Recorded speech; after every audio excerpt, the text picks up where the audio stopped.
Pues hola, bienvenidos a todos. Mi nombre es Miguel, para los que no me conocen. Soy el director de Tricross Español. Nos alegra que nos acompañen el día de hoy. Llegas a la mitad de nuestro estudio en Génesis. Ahora sí llegamos a la pura mitad. Estamos en el capítulo 25 de Génesis. Así que les pido a todos que saquen sus Biblias. Si no tienes Biblia y quisieras que alguien te hiciera llegar una Biblia, levanta tu mano derecha. Una persona va a hacerte el favor. Uno de nuestros sugieres muy amables, con mucho amor, te va a hacer llegar tu Biblia.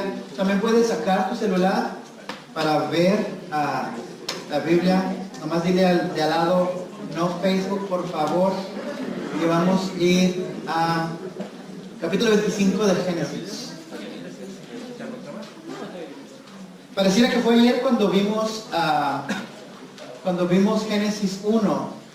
Han pasado ya unas largas semanas, alrededor de 20 y algo semanas que hemos estado viendo Génesis. Y como dice, hay un dicho que dice que cómo pesan los años, ¿no? No, realmente pasan los años muy rápido. Y hoy vamos a ver el final de la carrera de Abraham en su vida espiritual. Y la vejez es algo que todos, si todo va de acuerdo a plan, vamos a pasar. Ya no somos tan jóvenes como antes, ya realmente ya nos pesan los años. Y todos tenemos que experimentar. Ahora, uno sabe que uno es viejo cuando los juguetes de la infancia ya están en museos.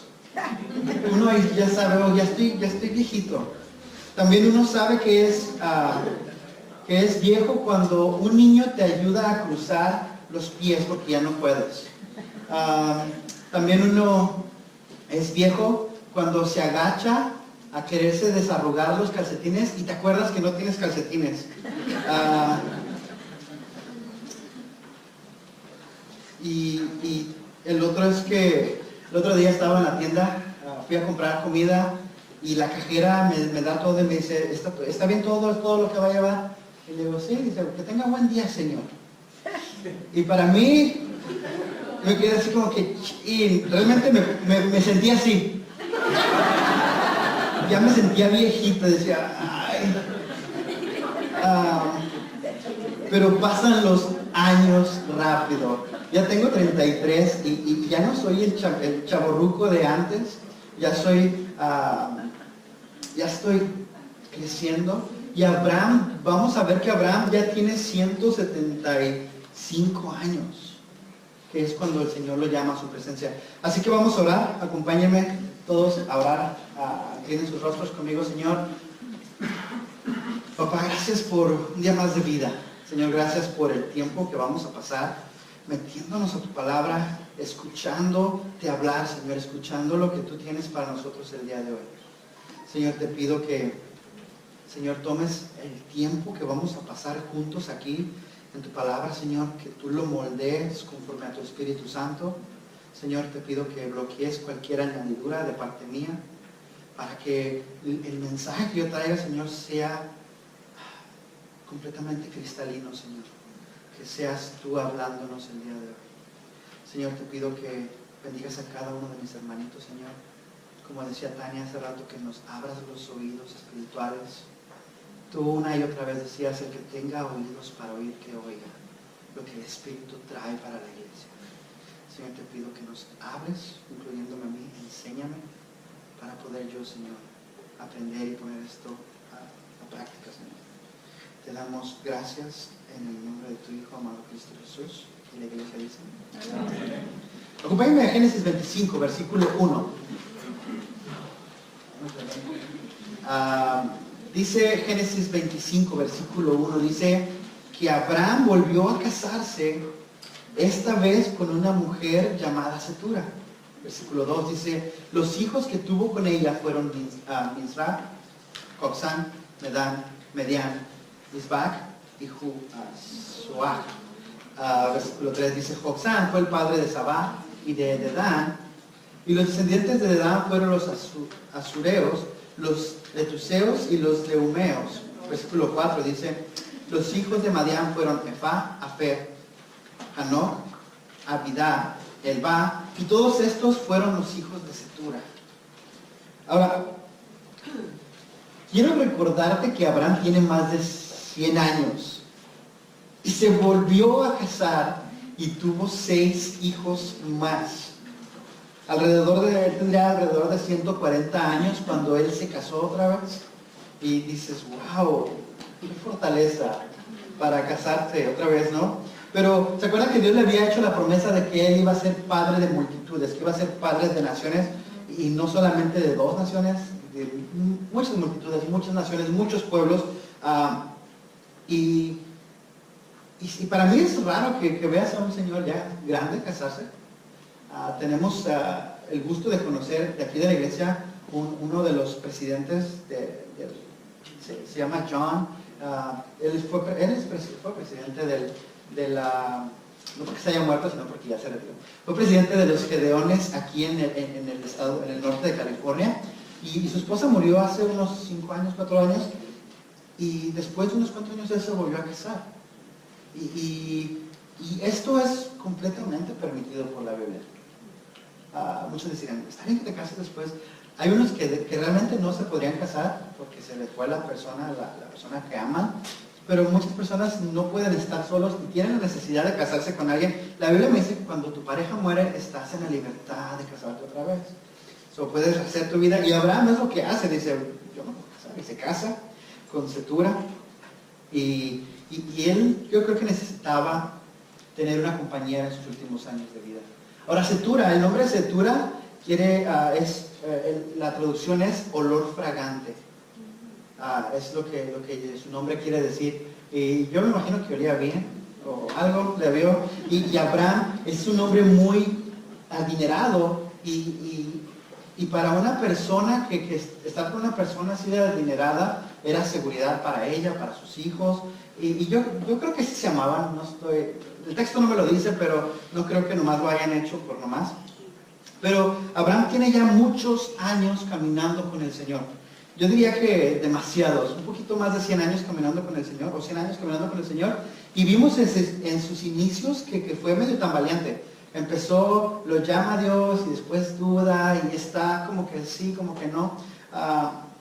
Pero él fue creciendo y fue madurando y fue un creyente maduro. Y él fue un ejemplo para la gente que estuvo a su alrededor, un ejemplo para su hijo, un ejemplo para sus vecinos, para su sobrino, un ejemplo para todos.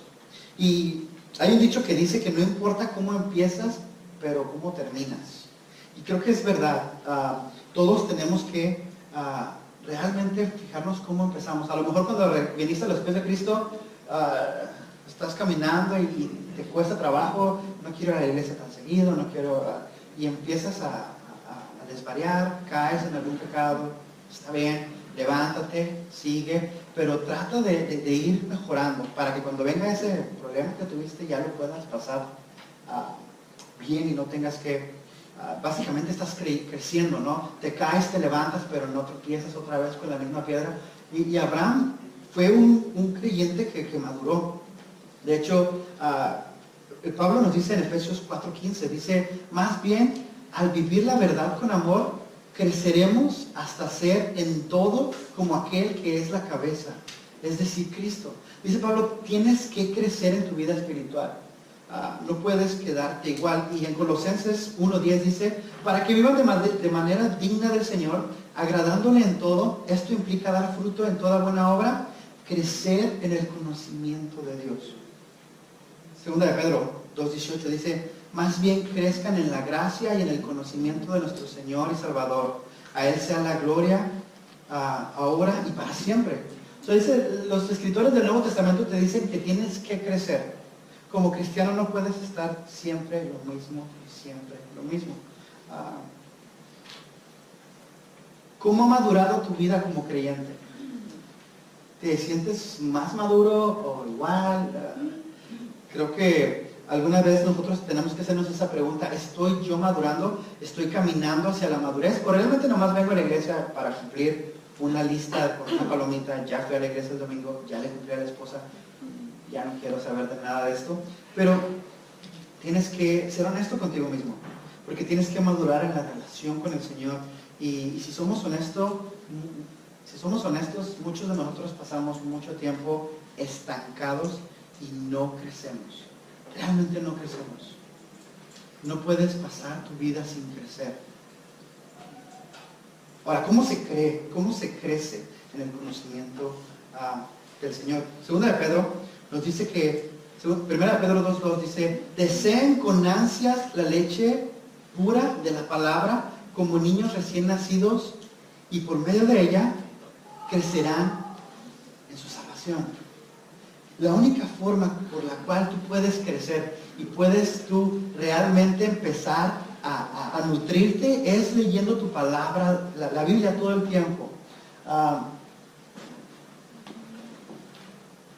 Me gusta que dice, deseen con ansias la leche pura de la palabra, como niños recién nacidos. ¿Tenemos mamás acá? Sí, creo que sí. ¿Qué tan enfadosos son los niños cuando tienen hambre? Los chiquitos lloran hasta que les metes un biberón o hasta que les das pecho. Hasta ahí se caen.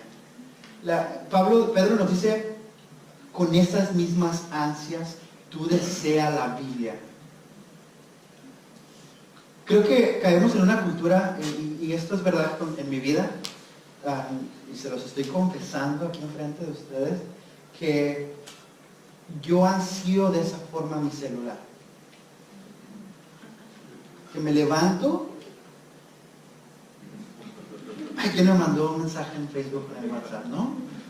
Me voy a acostar, ya estoy con todo pagado y la Biblia me dice que tengo que desear la palabra de Dios con esas ansias.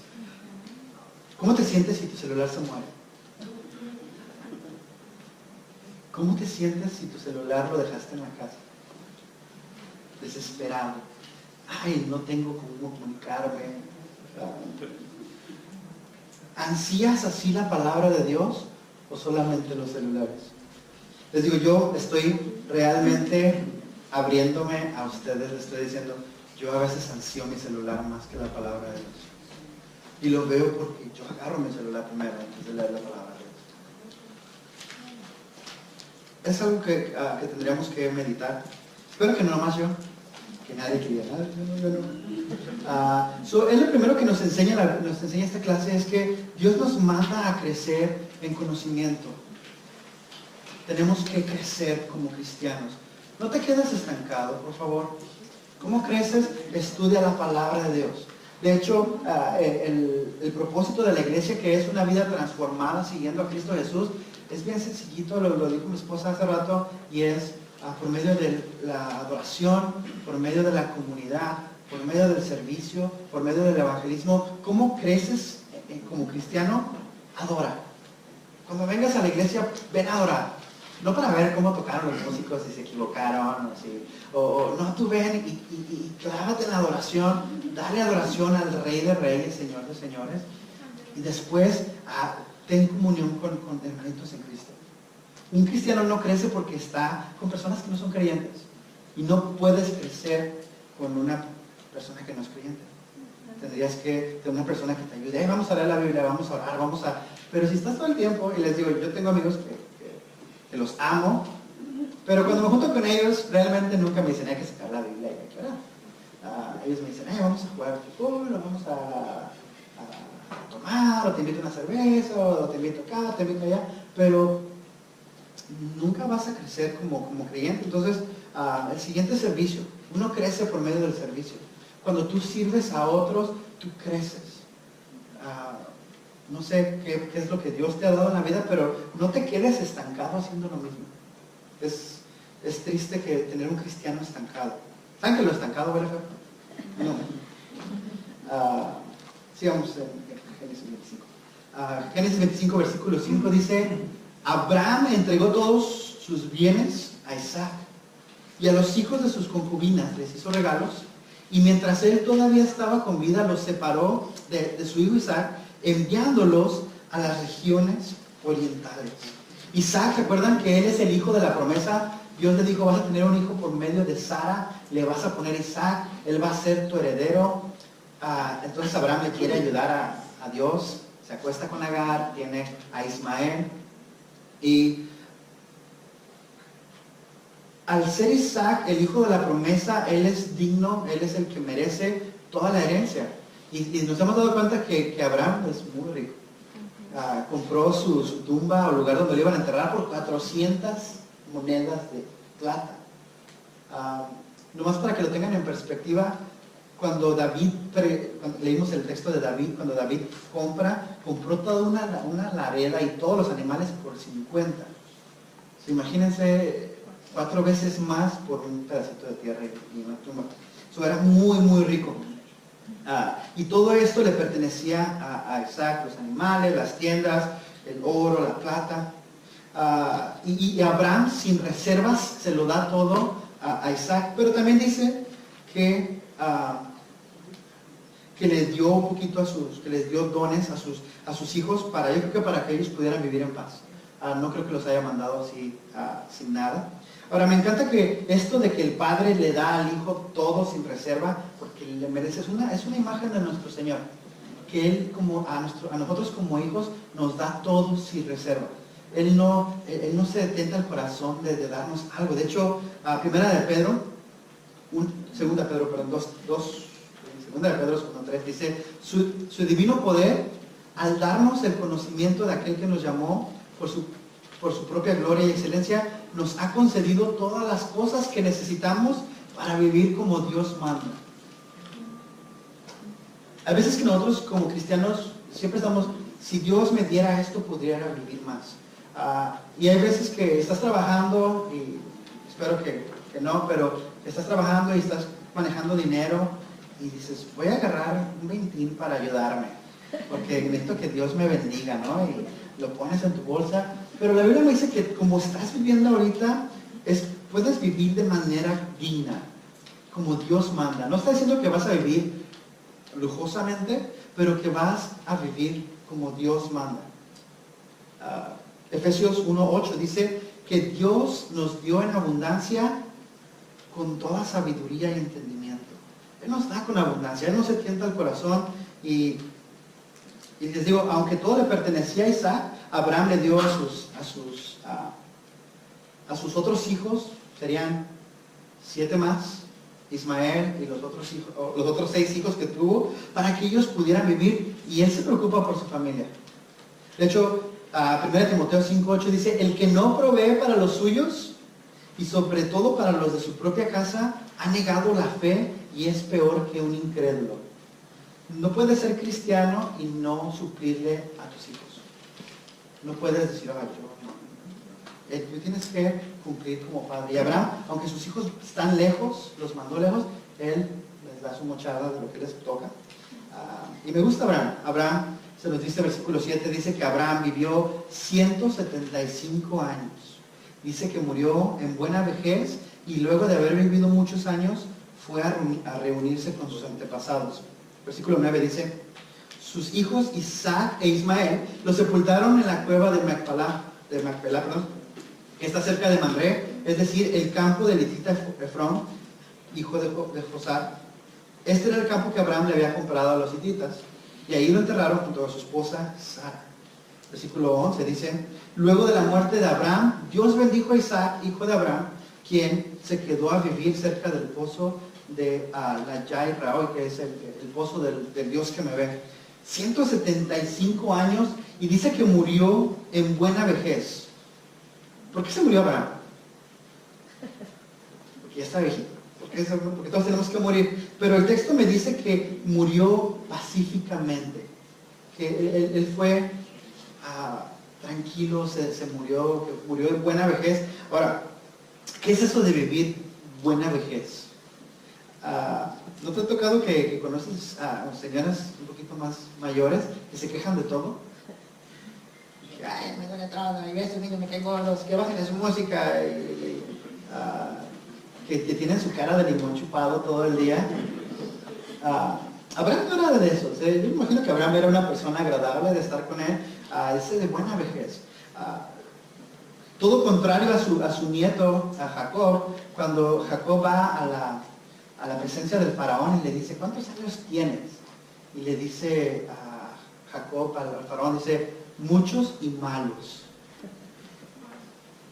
Pero Abraham es tiene una buena vejez. ¿No te gustaría vivir una buena vejez? Yo sí me siento ya 33. Yo sé que me dicen, no, todavía te falta. Pero ya me duelen las rodillas, ya no juego fútbol como jugaba antes. Ya me pesa las llantitas y me duele todo. Pero los últimos días de Abraham eran buenos, y yo quiero tener a mis nietos, a mis bisnietos, a mis tataranietos, y que me digan, mi abuelo es bien buena onda. Gracias a Dios yo tuve 2 abuelos que eran bien cotorros. Y yo cuando me la pasaba con ellos, me la pasaba súper bien con los dos. Pero me gustaría que sí fuera. Y ahora van al funeral Isaac y Ismael. ¿Se acuerdan? Abraham lo mandó lejos con su mamá, y se mueren Abraham, y viene Isaac e Ismael juntos. ¿Cómo te imaginas la tensión ahí? Uno heredero de todo, el otro el abandonado. Y yo me imagino todo. ¿No te ha pasado eso? Que a veces te enojas con alguien y solamente lo ves en algún funeral, y tú te quedas en una orilla y en la otra no se quieren hablar. Como creyentes deberíamos de arreglar esas dificultades. ¿Sabes por qué? Porque los funerales son una excelente oportunidad para decirle a una persona, sabes que Dios te ama. Y si tú estás enojado con esa persona, ¿cómo te vas a acercar y decir, oye, ¿sabes de Jesucristo? No se puede, sería ilógico. Así que, es más, ahorita ya estás pensando en alguien con quien estás enojado, grábatelo y saliendo de aquí, márcale y dile, te perdono o perdóname, depende de lo que hayan hecho. Para que cuando venga un funeral, puedas tú decirle, Cristo te ama, Cristo murió por ti. Y estos ahí enterrando a su padre. Ahora, versículo 4 de Timoteo, capítulo 4 de Timoteo, 2 de Timoteo dice, Pablo dice, he peleado la buena batalla, he terminado la carrera, he terminado la fe. Dice, por lo demás me espera una corona de justicia que el Señor, el juez justo, me otorgará en aquel día, y no solo a mí, sino a todos los que por amor hayan esperado su venida. Abraham, ¿tú crees que esto es real en Abraham? Él, le habló Dios a los 75 y caminó 100 años con Dios. Imagínate caminar 100 años con Dios. Y yo creo que Abraham ya en su lecho de muerte diciendo, he caminado, peleé la batalla, he corrido esta batalla. Y esto es igual, porque muchas veces nosotros podemos tirar la toalla antes de decir, ay, esto del cristianismo realmente no me llama mucho la atención. Pero Pablo dice que a él corrió la carrera y peleó la batalla, pero dice, no solamente a mí, sino también a todos los que con amor hayan esperado su venida. Pon tu confianza en Cristo. Y cuando vengan tus días finales, pon la confianza de que vas a estar con Él. Creo que cambia mucho la perspectiva. Dice un comediante que a él no le gusta ir con cristianos manejando, porque dice, los cristianos no le tienen miedo a la muerte. Dice, si me muero me voy con Jesús. No, pero yo no. Cambia un poco la perspectiva de que esto me dice una cosa muy cierta, que Dios manda al creyente a correr hasta el final. Él no quiere que termine, que te rindas. Hay veces que vas a estar más cansado, te lo juro. Yo a veces digo, ya, Señor, ya quiero tirar la toalla, pero yo clamo y digo, Señor, renueva mis fuerzas, porque me siento cansado. Puedes hablar con Él, desahogarte con Él. A lo mejor por ser cristiano la gente te empieza a ignorar, ya no te hablan tus amigos o tu familia. Pídele al Señor, restaura esas relaciones para que yo pueda glorificar su nombre. Yo cuando me hice cristiano, yo eso lo hice por convicción propia. Yo me separé de mis amigos, literalmente corté a todos mis amigos, y otros me cortaron, pero ya que yo me sentía bien, decía, ok, ahora sí yo podía ir con mis amigos a hablar de Cristo, porque yo sabía que me van a jalar las patas, ¿no? Y a veces que necesitas correr hasta el final. Es un mandato. Dios dice, corre hasta el final. Versículo 12 de Génesis 25 dice, esta es la descendencia de Ismael. hijo de Abraham, vamos a ir rápido por la descendencia, hijo de Agar, la criada egipcia. Dice, estos son los nombres de los hijos de Ismael, comenzando por el primogénito Nebajot, Sedar, Abel, Misma, Duma, Masa, dice Adar, Tema, Jetús, Nefis y Sedema. Dice, estos fueron los hijos de Ismael, y estos los nombres de los 12 jefes de tribus, según sus propios territorios y campamentos. Versículo 17 dice, Ismael vivió 137 años y al morir fue a reunirse con sus antepasados. Versículo 18, sus descendientes se quedaron a vivir en la región que está en Javilá, al sur de cerca de Egipto, en la ruta que conduce a Siria. Y ahí se establecieron en franca oposición todos sus hermanos. ¿Se acuerdan que Dios le había dicho a Ismael, tú vas a estar en contra de todos tus hermanos y todos van a pelear contra ti? Y esto es real hasta el día de hoy. En el Medio Oriente hay una batalla espantosa, gente todos los días se matan, pero todo viene desde acá. Porque, bueno, hay muchos, no quiero entrar en detalles políticos, ¿no? Pero, ¿por qué Dios nos da esta genealogía tan cortita? Creo que solamente el escritor de Génesis quiere que sepas que Dios cumple sus promesas. ¿Se acuerdan que Dios le había prometido a Agar, yo voy a hacer que Ismael sea fructífero, que tenga descendientes y que tenga muchos hijos? Y el escritor de Génesis, que es Moisés, quiere que sepas que Dios cumplió su promesa y que no abandonó, y murió Ismael a los 137 años. Ahora sí, vamos a la última parte de esta historia. Dice, esta es la historia de Isaac. Hablamos de Ismael, ahora estamos hablando de Isaac, el hijo que tuvo Abraham. Versículo 20 dice, Isaac tenía 40 años cuando se casó con Rebeca, que era hija de Betuel y hermana de Labán. Betuel y Labán eran arameos de Padán Aram. ¿Se acuerdan que la semana pasada conocimos a Labán y conocimos a Betuel? Se termina la historia de Abraham. Es una buena historia, me gusta la historia de Abraham, me ha gustado todo este tiempo, he aprendido mucho de Abraham, pero ahora la Biblia nos dice, ahora vamos a ver a Isaac.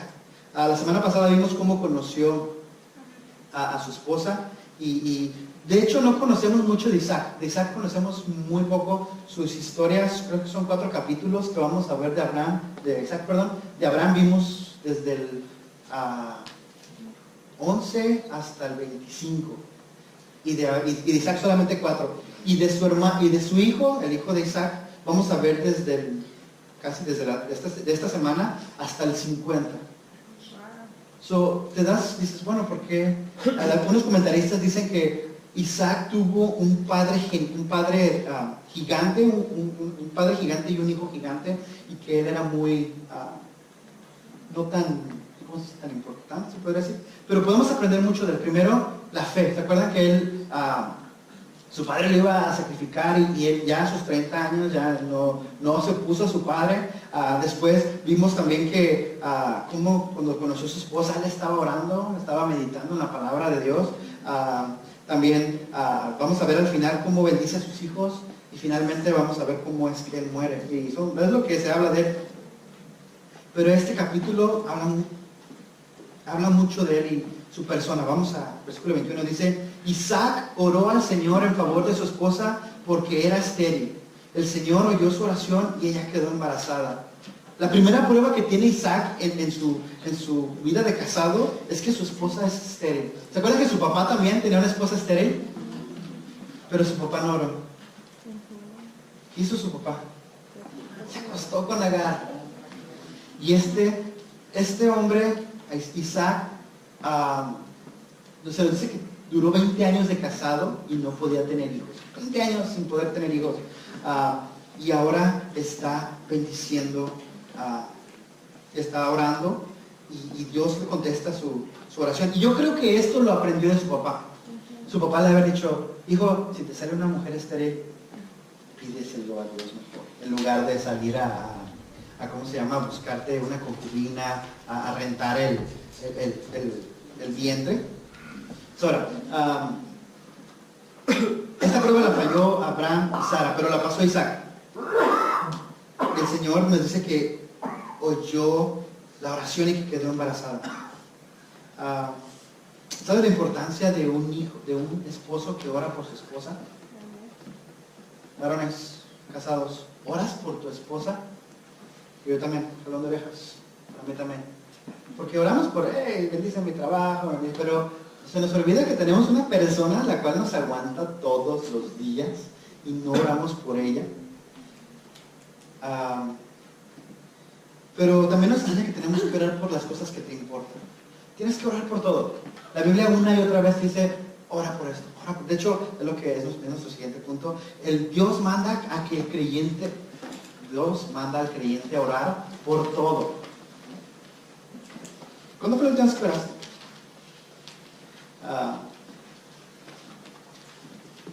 En Tesalonicenses, 1 Tesalonicenses 5:17 dice, oren sin cesar. Versículo 18 dice, den gracias a Dios en toda situación, porque esta es su voluntad para ustedes en Cristo Jesús. Filipenses 4:6, este es uno de mis versículos favoritos, dice, no se inquieten por nada, más bien en toda ocasión y con oración y ruego presenten sus peticiones a Dios y denle gracias. Y la paz de Dios, que sobrepasa todo entendimiento, cuidará sus corazones y pensamientos en Cristo Jesús. ¿Cuál es la necesidad que tienes el día de hoy? ¿La has puesto en oración realmente? ¿O veniste a la iglesia, pero no has orado por esa necesidad? La Biblia, ora por todo. Ora por todo. Versículo 22 de Génesis dice, pero como los niños luchaban dentro de su seno, ella se preguntó, si esto va a seguir así, ¿para qué sigo viviendo? Y entonces fue a consultar al Señor. También Rebeca, una mujer de oración. Me encantan ellos dos. Me gustó mi lugar.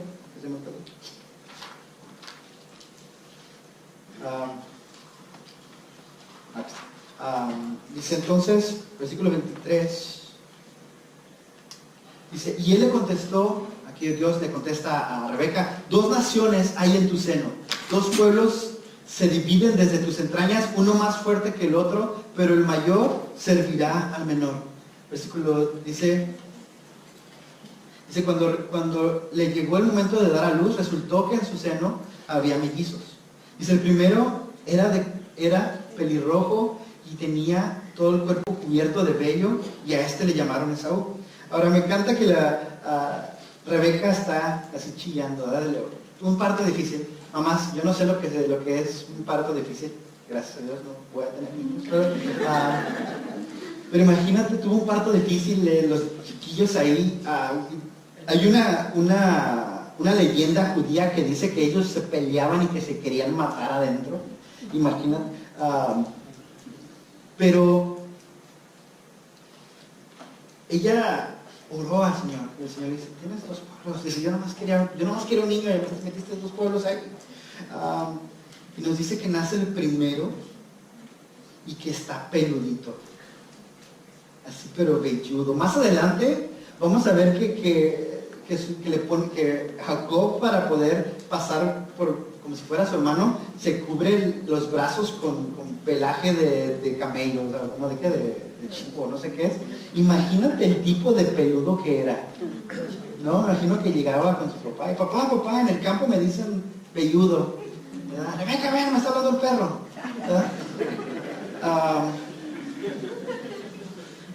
Pero peludito. Y el otro, se nos dice, versículo 26, dice, luego nació su hermano agarrado de la mano del talón de Esaú, y a este lo llamaron Jacob. Y cuando nacieron los mellizos, Isaac tenía 60 años. Ahora nace Jacob, y Jacob nace agarrado literalmente del talón de su hermano, y el nombre de Jacob significa el que agarra el talón para hacerme caer, o también el usurpador, el tramposo, básicamente lo que lo están llamando. Y se nos dice que los niños crecieron, y Esaú era un hombre de campo y se convirtió en un excelente cazador, mientras que Jacob era un hombre tranquilo que prefería quedarse en el campo. Versículo 28 dice, Isaac quería más a Esaú porque gustaba comer de lo que él cazaba, pero Rebeca quería más a Jacob. El papá quería uno porque era más machito y el más femenino pues quería más a la mamá. Y como no tuvieron esos hijos, ahora, en la época, en la época de ellos, los nombres tenían mucho que ver. Vamos a ver que después le cambian el nombre de Esaú a Edom y vamos a ver por qué. Pero el cómo tú llamas a tu hijo, lo que tú le dices a tu hijo tiene... nosotros le pusimos a nuestro hijo Mateo, que es regalo de Dios. Pero a veces que pongo, ¿cómo se llama tu hijo? Y también a veces, bueno, no tengo nada de malo en contra de eso, pero piensa lo que le va, porque básicamente cuando tú hablas a tu hijo, le estás diciendo todo el tiempo a Mateo siempre que le digo, Mateo, él es el regalo de mi Dios, el regalo de mi Dios, el regalo de mi Dios.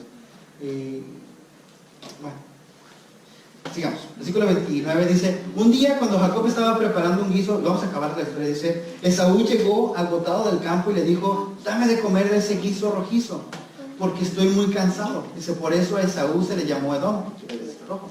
Dice, véndeme primero tus derechos de hijo mayor, le respondió Jacob. Me estoy muriendo de hambre, contestó Esaú, así que ¿de qué me sirven los derechos de primogénito? Versículo 33 dice, véndeme entonces los derechos bajo juramento, insistió Jacob. Esaú se lo juró y fue así como le vendió a Jacob sus derechos como primogénito. Jacob por su parte le dio a Esaú pan y guiso de lentejas. Y luego de comer y beber, Esaú se levantó y se fue. Y de esta manera menospreció los derechos del hijo mayor. Y esta historia para ti dices, ay, ¿qué quiere decir todo esto? Pero en la época de estos hombres, el haber nacido primero, el primogénito de cada casa, era el que se llevaba más dinero. Era el que agarraba la herencia mucho más que los demás. Como ahorita yo soy el mayor, no me voy a llevar nada. Mucho amor sí me he llevado, pero no creo que me lleve los millones que se llevó Isaac. Pero en esa época sí, valía mucho la pena. Y no solamente era eso. El primogénito, aparte de llevarse la herencia, él era el que era el jefe de la familia. Él se hacía cargo de toda la familia. Él era el sacerdote familiar. Él era el que llevaba a su familia a adorar. También era el encargado de todos los negocios de ahí. Si querías venderle a mi hijo, te tenías que venir conmigo. Y es mucho lo que este hombre básicamente está vendiendo, que ser la persona más importante de su familia. Y Esaú decidió vender todo esto por un plato de lentejas. Espero que hayan estado ricas las lentejas, porque imagínate, ¿cuánto crees que le duró el gusto de las lentejas? No sé, 1 hora y al rato, ¿no? Pero este tipo de Esaú nos habla del tipo de persona que piensa en lo temporal antes de lo eterno. Lo que él dice, a mí qué me importa la primogenitura si me voy a morir. Es el tipo de, yo voy a vivir aquí y ahora. Que les gusta tomar decisiones así que, bueno, no me voy a preocupar por lo espiritual porque mejor me voy a divertir. Viven el aquí y el ahora, básicamente a comer y a tomar, que el mundo se va a acabar. Ahora, cuando él se da cuenta, y más adelante vamos a ver dentro de 3 semanas, cuando Isaac bendice a Jacob, él llega llorando y le dice, hey, no hay nada para mí, no puedes bendecirme, bendíceme un poquito. Y Isaac dice, no, ya se lo di a tu hermano. Y les soy honesto, le digo a mi esposa en la mañana, digo, cuando estaba preparando esto, duré un rato sentado viendo el texto y decía, ¿qué tiene Dios para mí el día de hoy? Porque me quedé, ¿qué tiene que ver esto conmigo? Y les voy a ser honesto. Siento, y les digo, espero que sea mensaje de Dios. Pero siento que muchas veces como iglesia nos enfocamos en el aquí y en el ahora. Y no estamos preocupados por lo eterno. Cambiamos no, yo no voy a ir a la iglesia porque voy a perder mi tiempo allí, yo no voy a estudiar la Biblia porque mejor me avento la novela, yo no voy a... ¿Sí me entiendes? Estás todo el tiempo preocupándote diciendo, yo voy a disfrutar mi vida, voy a divertirme, voy a hacer... Porque a veces la iglesia no es muy divertida, aunque me avienten mis chistes malos, a veces no es tan divertida, pero a veces queremos cambiar las cosas de Dios por cualquier cosa. Y como Edom, como Esaú, esto nomás va a durar un ratito, porque en lo eterno se va a acabar. Vas a vivir probablemente 60, 80 años y se acabó. Y Edom perdió todo y las lentejas se hicieron, perdónenme la palabra, se hizo la sugerencia de lo que se hicieron. Y si tú desprecias la herencia de Dios, lo que Cristo te ha dado, todo esto que estás peleando en esta vida se va a hacer lo mismo. Y lo único que te va a quedar es, ¿vas a estar con Cristo o no vas a estar con Cristo? Les digo, yo no, lo estuve pensando y creo que es eso. Así que aprendemos que Dios manda al creyente a no cambiar las bendiciones de Dios por nada. ¿Qué estás cambiando tú como cristiano por las bendiciones de Dios? Este capítulo empieza con la muerte de Abraham, después con el nacimiento de Isaac, después con la vendimia de la bendición. Y creo que esto puede ser la imagen de mucha persona que está aquí el día de hoy. Probablemente tu vida como cristiano empezó en la muerte de Cristo, pero hay veces que tú te aferras a algo que Dios no quiere para tu vida. Y dice, deséchalo. Y tú dices, no, yo te cambio yo no quiero las bendiciones, dame lo temporal, dame este pedazo de lentejas y olvídate. Yo no quiero saber nada del eterno, yo no quiero saber nada de la vida, yo no quiero saber nada del cielo, yo quiero vivir el aquí y el ahora. Ahora, de hecho, te los digo, Dios les dice, no. Yo te amo, yo quiero darte las bendiciones. No vengas las bendiciones por un poco de lentejas. Tú ves la historia y dices, qué estupidez está haciendo Esaú. Pero cuando tú ves que muchas veces como cristianos realmente desechas las bendiciones de Dios por un momento de diversión, dirías, wow. Vamos, Señor, gracias te damos por, Señor, esta palabra que tuviste allá de nosotros, Señor. No nos hagas ese tipo de personas, Señor, que desechan tu bendición, que menospreciamos lo que tú has hecho por nosotros, Señor, que nos preocupamos por el aquí y el ahora, Señor. Ayúdanos a poner nuestros ojos en lo eterno. Señor, ayúdanos a poner nuestros ojos en lo que vale la pena realmente. No permitas que salgamos de aquí, Señor, con eso que nos está estorbando en nuestro crecimiento, Señor, que no nos permite juntarnos a ti, orar a ti, Señor, rendirnos a ti, Señor. Te pido que si hay alguien acá, Señor, que está batallando con algo que está estorbando en su vida espiritual, Señor, el día de hoy diga, ya no quiero más. No voy a vender la bendición que Dios tiene en mi vida por un pedazo de lentejas con pan. Señor, si hay alguien aquí que siente eso en su corazón, Señor, háblale, Señor, que no se vaya igual de acá, Señor, que busque a uno de nuestros hermanitos que van a orar por él. Señor, te pido que bendigas este tiempo, Señor, bendigas la palabra que espero, Señor, en todo mi corazón haya caído en tierra fértil, Señor, para que tú le des crecimiento y den fruto al 100 por uno, Señor. Señor, te damos gracias, Padre, por este tiempo, en el nombre de tu amado Cristo Jesús. Amén.